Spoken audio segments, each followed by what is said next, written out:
There is a day in this family's history that never gets brought up. Not in the tell-alls, not in the exclusive interviews, not in 14 seasons of a reality show that practically filmed everything, from the most mundane breakfasts to the most shattering divorces. A funeral. A day when the cameras stopped, the smiles dropped, and the reality of their fractured world came crashing down. And the reason it stayed buried for so long isn't that nobody remembers it. It is what everybody does. The silence surrounding this specific day is so heavy, so deliberate, that it became a ghost haunting the edges of the Brown family narrative. We have all seen the public tears, but this was entirely different. This was a secret kept under lock and key. Until now, because somebody just broke the silence.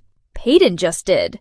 Before we dive into exactly what was said and why it changes everything we thought we knew about the Browns, take a second to hit that like button and subscribe to SisterWives Crew. We bring you the deep dives, the hidden truths, and the exclusive theories you won't find anywhere else. Your support helps us keep peeling back the layers of this show, so make sure you are subscribed and let us get right into it. Let us strip away the reality television drama for a moment. Picture the day itself. Quiet. Heavy.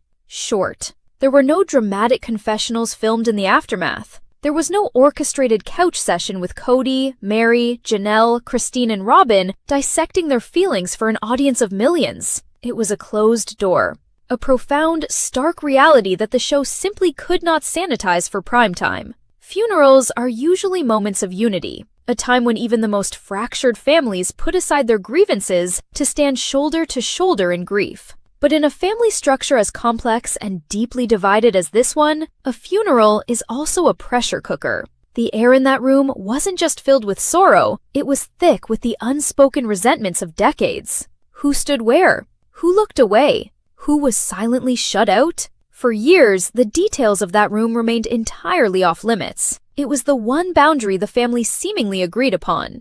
No matter how bad things got on screen, nobody touched that day. It was treated as a void in the timeline, an event that officially never happened in the universe of the show. But I want you to pause and really think back. If you have watched this show from the early seasons, there was a stretch where the tone fundamentally changed, and nobody on screen ever really explained why.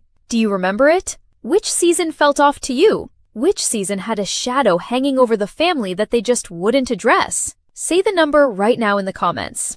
I have a guess, and I want to know if the room lands exactly where I landed before I say it out loud. Go ahead, drop the season number, because if you were paying close attention, you could feel the shift. The forced smiles were a little tighter, the distance between the wives grew a little wider, and Kody's demeanor took a dark, defensive turn that left viewers scratching their heads. The audience was watching the fallout of a massive emotional event, but the event itself had been completely erased from the broadcast. Now, let us talk about who was actually in the room and why it matters so much that the silence is being broken by this specific person. Paedon Brown. Paedon's standing in the family has always been unique. He is not the golden child, and he is certainly not the silent, compliant son. Over the years, we have seen him step entirely outside the careful public relations parameters set by the family and the network. He is the one who took to social media to drop heavy hints, to wear controversial t-shirts mocking the family dynamics, and to openly discuss the estrangement between Kody and his children. When Paedon speaks, it carries a very specific kind of weight, because he does not care about protecting the television narrative. He only cares about his truth. He has been the wild card, the one who refuses to play by the unspoken rules of reality television discretion. The network cannot control him, and more importantly, Kody cannot control him. So when Paedon decides to open the vault on a day that the rest of the family implicitly agreed to bury, it sends shockwaves through everything we thought we understood. He was there. He stood in that quiet room. He saw the dynamics play out without the filter of producers or editors shaping a storyline. He knows exactly who offered genuine comfort and who treated the grief as a strategic opportunity to consolidate power within the family. This brings us to August 5th, 2026. Just a couple of weeks ago, the claim finally reaches the public, sending absolute shockwaves through the SisterWives community. What started as whispers in exclusive theory forums suddenly exploded onto social media. Paedon let something major slip. It was not a vague, cryptic message, but a direct reference to that buried day. According to the social media firestorm and the latest exclusive theories breaking across the internet, Paedon didn't just mention that a funeral happened, he pulled back the curtain on exactly how it was handled behind the scenes. The claim is that while the family was supposedly united in mourning, there was an active, coordinated effort to manage the optics and isolate certain family members, even when the cameras were securely locked away. The August 5th revelations suggest that the seating arrangements, the arrivals, the departures, the whispered conversations, all of it was being heavily policed by the family's patriarch. Paedon's recent updates indicate that the grief wasn't just kept off screen for privacy, it was kept off screen because what actually happened that day would have completely destroyed the carefully constructed image of the plural family once and for all. He pointed directly to the hypocrisy of a family that preaches togetherness on television, but practices absolute, ruthless division in its darkest hour. The theories running rampant right now are dissecting every single word he shared. Did Kody refuse to sit with certain children? Did Robyn isolate herself and her kids from the rest of the mourning family, demanding special treatment even in the face of absolute tragedy? Paedon's latest drops on social media have ignited a fire that the network is desperately scrambling to ignore. It is not just about the fact that the funeral was kept secret, it is about the cold, calculated behavior that the secret was meant to cover up, and how long they all pretended it never happened. Let the gravity of that secret sink in for a moment. We are talking about a family that practically monetized their vulnerability, turning their everyday lives into a global spectacle. Every argument, every tear, every awkward family gathering was usually fodder for the next episode's storyline. Yet, this monumental event was completely scrubbed from existence. To truly understand the magnitude of what Paedon is revealing, I need you to do something right now. Look at the timeline. Check which season this falls inside. Look at the timeline of the episodes airing during that specific window, and then ask yourself, where exactly were the cameras that season? We know the production crew was basically embedded in their lives. We have seen the boom mics accidentally dip into the frame, we have seen the producer sitting across from them during couch interviews, and we know that during filming seasons, the family schedule is entirely built around the demands of reality television. So, how does an entire funeral disappear? The exclusive theories running across social media suggest that the cameras weren't just coincidentally absent, they were banished. But they weren't banished out of respect for the dead, they were banished out of a desperate need to protect the living. Specifically, to protect the fragile illusion of Kody Brown's control over his wives and children. Think about the sheer logistical effort required to hide something like this from an audience of millions. The network had to know.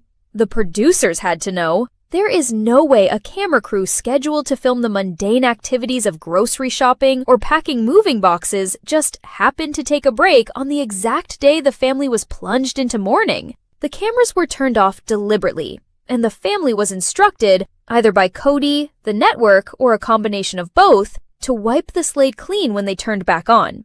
Can you imagine the psychological whiplash of that experience? It is a fundamental truth of human nature that grief demands to be witnessed. It demands space. But in the world of sister wives, grief was treated as an inconvenience to the narrative. According to the recent updates and deep dive theories dominating the forums, the continuity errors in that particular season are glaring if you know what to look for. You can see the sudden, inexplicable shifts in the wives' demeanors. You can see the heavy bags under their eyes that no amount of studio makeup could hide. You can hear the hollow, clipped tones when they speak to one another, pretending to be stressed about trivial family logistics, when in reality, they had just stood in a room together and watched the entire foundation of their plural marriage rot away in silence. This brings us to a profound, necessary question about the machine of entertainment. What happens to grief when a reality show keeps rolling? I want to be clear that this is a general observation about the nature of reality television, not a personal accusation against any single member of the Brown family who was simply trying to survive their circumstances. But when you look at the mechanics of these shows, the reality is incredibly dark. When a reality show keeps rolling, grief doesn't just get suppressed, it gets deformed. The normal human process of mourning, of falling apart, of taking time away from the world to heal, is completely stripped away. Instead, you are handed a call sheet. You are told where to stand, what to wear, and which predetermined storyline you need to engage with today. You might have buried a loved one on a Tuesday, but on Wednesday, you have to film a scene pretending to care about a dispute over a piece of property at Coyote Pass. The cognitive dissonance required to survive that environment is staggering. You have to box up your trauma, shove it deep down inside, and plaster on a smile for the B-roll footage. Over time, that kind of emotional compartmentalization destroys people. It destroys marriages, and it absolutely destroys the bond between parents and children. When you are forced to pretend everything is normal for a television audience while your heart is breaking, the people forcing you to pretend become the enemy. You stop trusting the process, you stop trusting the cameras, and eventually, you stop trusting your own family.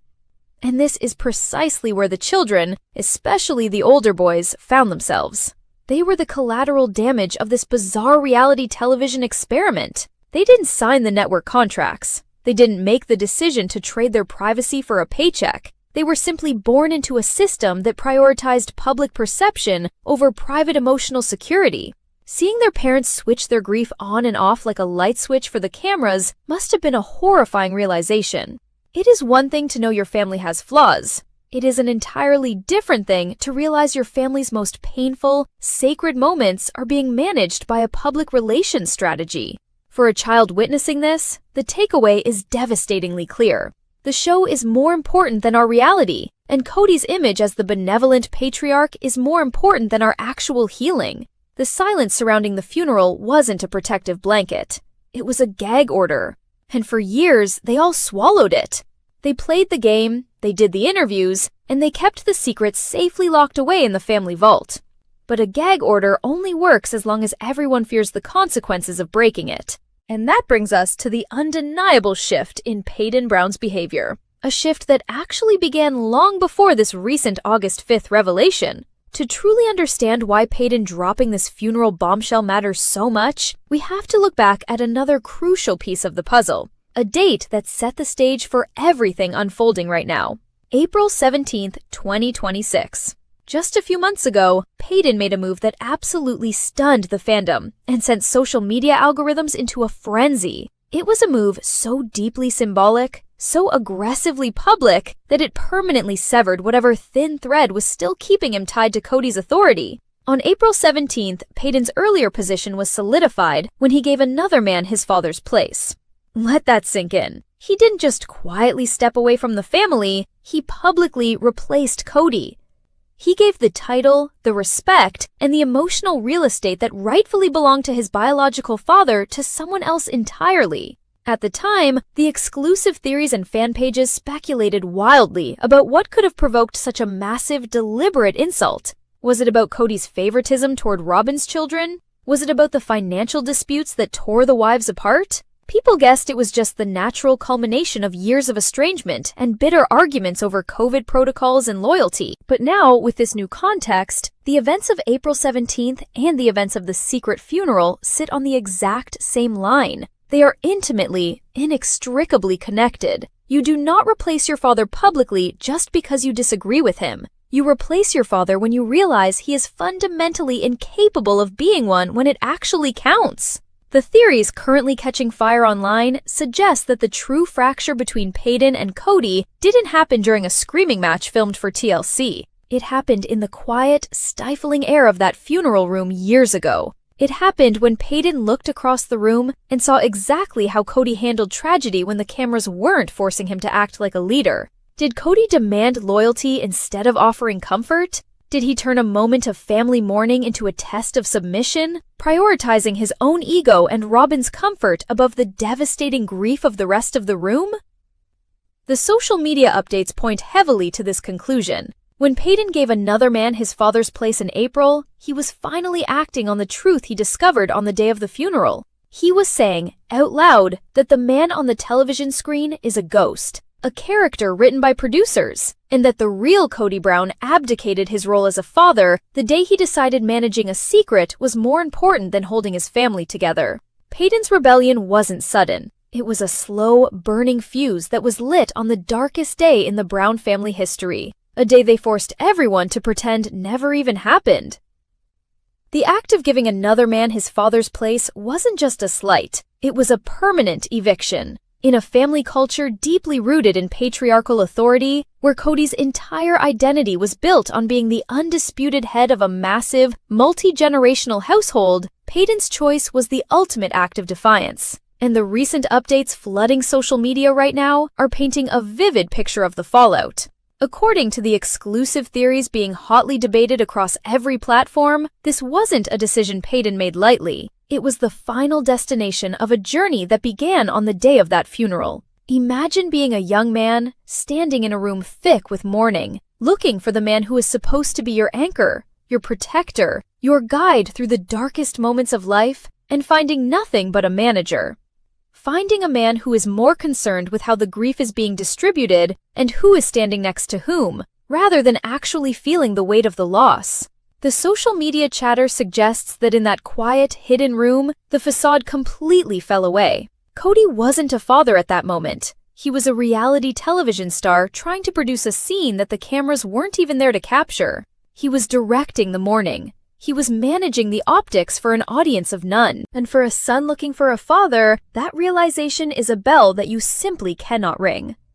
When you look at the timeline through the lens of these latest exclusive theories, everything we thought we knew about the dissolution of the SisterWives family has to be reevaluated. For years, the narrative fed to the public was that the family broke down over real estate disputes in Flagstaff, over the strict and divisive COVID-19 protocols, and over Kody's glaring favoritism toward Robin. But what if those were just the symptoms? What if the actual disease, the fatal wound that finally bled the plural family dry, was inflicted on the day of the funeral? When a crisis of that magnitude hits a family, it acts as a massive magnifying glass. It burns away all the polite fictions and exposes the absolute core of the relationships. According to the deep dives dominating the forums today, the wives didn't leave because of a pandemic. They started leaving emotionally on the day they realized they were entirely on their own in their grief. The cameras turning back on a few days later forced them to act out a bizarre pantomime of a functioning family. But the trust was already dead and buried. The viewers felt the shift. You felt the shift. The tension in those subsequent seasons wasn't just marital discord. It was the unbearable, suffocating weight of maintaining a massive lie. Every time Kody demanded respect on screen, every time he screamed about loyalty, the family members looking back at him were doing so with the secret knowledge of how utterly he had failed them when it actually mattered. And now we have to talk about the network's complicity in all of this, because the social media firestorm isn't just directed at Kody anymore. It is directed at the machine that enabled the silence. The recent updates and breaking theories suggest that the network executives are currently in a state of absolute panic over Paedon's revelations. For 14 seasons, they sold the public a documentary-style look into the lives of a polygamist family. They promised authenticity. They marketed the show on the premise that they were capturing the raw truth of the Brown family's triumphs and tragedies. But by agreeing to erase a monumental event like a funeral from the timeline, by conspiring to pretend a massive emotional rupture never happened, they crossed the line from documenting reality to actively scripting fiction. The audience is waking up to this betrayal. The exclusive theories are dissecting old episodes frame by frame, pinpointing the exact moments where the edits feel disjointed, where the timeline skips, where a wife's sudden tearfulness in a confessional has absolutely nothing to do with the superficial argument being presented on screen. The fans are realizing that they weren't watching a family navigate life, they were watching a family navigate a cover-up. And Paedon is the whistleblower. The courage it takes to be the one to finally break a family's darkest rule cannot be overstated. Paedon is not naive. He knows exactly what it means to pull this thread. He knows it will likely invite legal threats, public smear campaigns from Kody's remaining loyalists, and an absolute onslaught of media attention. But the recent social media updates indicate a man who is completely at peace with the destruction of the television myth. He is stepping out of the shadows of the carefully curated SisterWives narrative because the burden of carrying that silence has finally outweighed the fear of the consequences. By speaking out now, in August of 2026, he is reclaiming his own reality. He is validating the memories of everyone who was in that room and felt the chilling emptiness of Kody's leadership. He is forcing the family to look in the mirror. Not the one provided by the TLC makeup department, but the brutal, unyielding mirror of their own history. The social media landscape is ablaze with support for him, because people recognize the profound psychological toll of being forced to pretend your trauma never happened. People recognize the specific, isolating agony of watching the person who failed you be celebrated on global television as a victim of circumstances. Paedon's refusal to play along anymore is tearing down the last remaining pillars of the Brown family empire, and there is no PR spin Kody can utilize to put this genie back in the bottle. So, let us return to the room. Let us return to the day itself, stripped of the theories, the social media updates, and the reality television drama. A quiet room, a heavy silence, a family standing together, yet completely and utterly alone. Imagine the glances exchanged between the wives. Imagine the older children watching their father, waiting for a comfort that would never come, realizing in real time that they were entirely expendable to his ego. This wasn't a loud, screaming argument on a porch in Flagstaff. It wasn't a dramatic walk-off during a tell-all special. It was the quiet, horrifying realization that the family they were fighting so hard to preserve was already a ghost. The silence that followed the funeral wasn't an agreement born of respect. It was a pact born of deep, unmanageable shame. Kody was ashamed that he couldn't control the narrative in that room, and the rest of the family was ashamed that they had devoted their lives to a man who possessed no emotional sanctuary to offer them in their darkest hour. Every season filmed after that day was an exercise in collective delusion. Every smile was a performance. Every declaration of family unity was a hollow echo over a massive, unacknowledged grave. They went back to work. They packed their moving trucks. They argued about the division of property. They sat on the interview couches and let the producers ask them questions about their petty squabbles, all while the massive, suffocating elephant in the room slowly crushed the breath out of their relationships. We started this journey by acknowledging a fundamental, haunting truth about this family's history, a day that was entirely scrubbed from the public record, a day that no interviewer was allowed to touch and no producer was allowed to reference. For years, we watched the fallout without ever being permitted to see the impact. We watched a family slowly disintegrate on television, convinced we knew the reasons why, only to discover that the fatal blow was struck off camera, in the shadows, on a day they desperately wanted the world to forget. But secrets of that magnitude do not fade just because you refuse to look at them. They fester. They grow in the dark, mutating into resentment, anger, and ultimately, absolute detachment. The silence surrounding that room wasn't an absence of memory, it was the heavy, suffocating presence of it. There is a day in this family's history that never gets brought up. Not in the tell-alls, not in the exclusive interviews, not in 14 seasons of a show that filmed almost everything. A funeral. And the reason it stayed buried isn't that nobody remembers it, it's what everybody does. Most of you watching have never left a comment on this channel. Not one. I know because I can see the numbers. This is the video to break that. Not for me, for the fact that this day deserves more than silence. Say anything, even one line.